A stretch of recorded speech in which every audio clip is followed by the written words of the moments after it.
അവനങ്ങനെ വിശ്വാസം ഇല്ലെങ്കിൽ ഇനിയിപ്പോ നീ അങ്ങനത്തെ ബോധിക്കേണ്ട ആവശ്യമില്ല. പിന്നെ ഇവിടെ വന്നപ്പോ ഞാൻ ഇവിടെ എന്ന് വന്നപ്പോ മുതല് ഞാൻ എന്നെ മാറ്റി നിർത്താന്ന് പറഞ്ഞതാണ്. ഞാനാണ് സാറന്മാരെ കൈയും കാലും പിടിച്ച് വെക്കുന്നത്. ഇപ്പോഴും ഞാൻ പോയിട്ട് गाइस बहुत देर से कम से कम आधे घंटे से ये घूमे पड़ी है। बात करने में इतनी बिजी हो गई है कि इसको टाइम भी नहीं पता चल रहा है। देखिए पूरा राउंड घूमे पड़ी है और मैं इतनी देर से इसकी वीडियो बना रही हूँ। इसको कुछ फ़र्क भी नहीं पड़ रहा है, इसको पता भी नहीं है, इतनी फ़ोन में बिजी हो गई है इसलिए। और हम 2 ही जने बच्चे हैं, मनीषा और मैं, बाकी के सब लोग जा चुके हैं। हम लोग बंद करके अभी जाएंगे। तो गाइस दिखाती हूँ आपको थोड़ा सा और वीडियो अच्छी लगे तो गाइस कमेंट करके बताना और बाय बाय।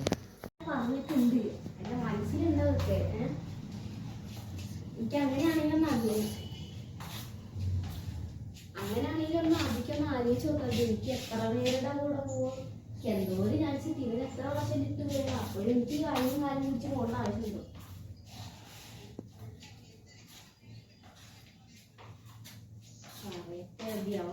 അവൻ പറഞ്ഞിട്ട് ഇപ്പോ അവൻ എന്നെ പിടിച്ച് നിർത്തത് പറയും കണ്ടോ.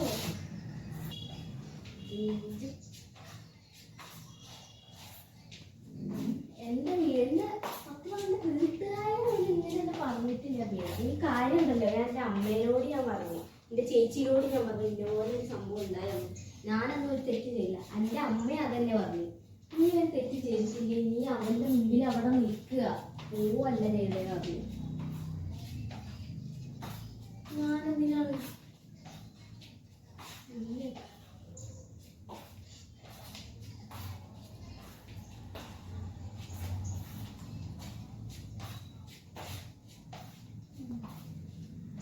എൻ്റെ അമ്മ പറഞ്ഞു, നീ അങ്ങനെ നീ തെറ്റ് ചെയ്തില്ലെങ്കിൽ പിന്നെ നീ എന്തിനാ അവിടെ നടന്നത്?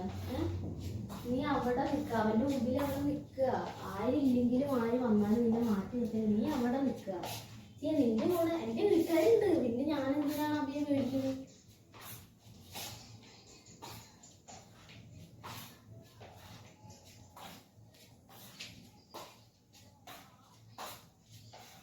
ഞാനിപ്പോ എന്താ ഇനി എന്തെങ്കിലും അവന്റെ തൊള്ളയുടെ കുറെ കേൾക്കുന്നു ഞാൻ അഭിയെ, ഞാൻ വെടിയാണ് അതെന്ന്. പിന്നെ അവൻ നന്ദുവിനെയൊക്കെ വിളിച്ച് പറഞ്ഞ് കോട്ടയിൽ തന്നെ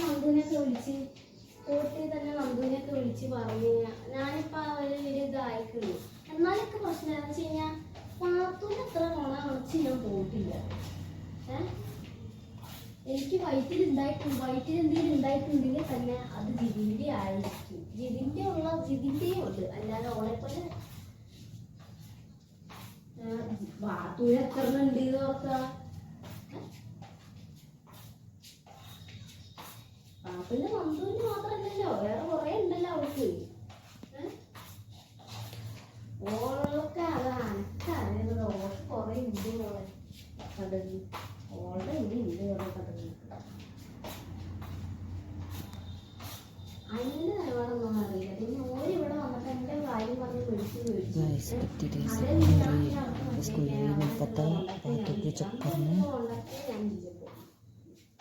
പിന്നെ നന്ദുവിനോട് മിണ്ടില്ലാന്നല്ല, ഓനെ ഞാൻ മനസ്സിൽ നിന്ന് വരെ എടുത്ത് കളയുന്നു.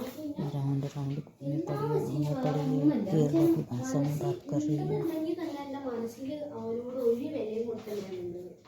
എന്താ വെച്ചാൽ നമ്പീശനില്ല, അബിക്ക് തോന്നിട്ടുണ്ട് അബിയെ ഞാൻ നമ്പീശിന്റെ അടുത്ത് ഇഷ്ടത്തോളം നിന്നിട്ടുണ്ട്. ജീതിന് കൊടുത്ത ആ സാധനം ഇജ് കണ്ടില്ല. നമ്പീശിന് ജിതിന് കൊടുക്കണ സ്നേഹമോ ജിതിന് കൊടുക്കണ ആ സ്ഥാനം ഞാൻ നമ്പീശിന് കൊടുക്കുക.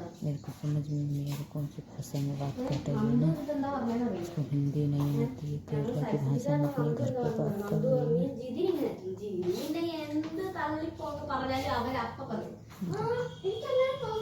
ऐसे समझ जाओ कि फोन में पूरा इंसान को कंट्रोल कर रखा है। देखो പറയൂ.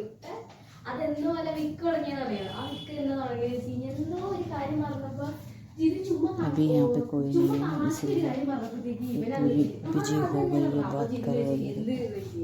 അത് ഞാൻ എപ്പോഴും പറഞ്ഞത് കണ്ടു.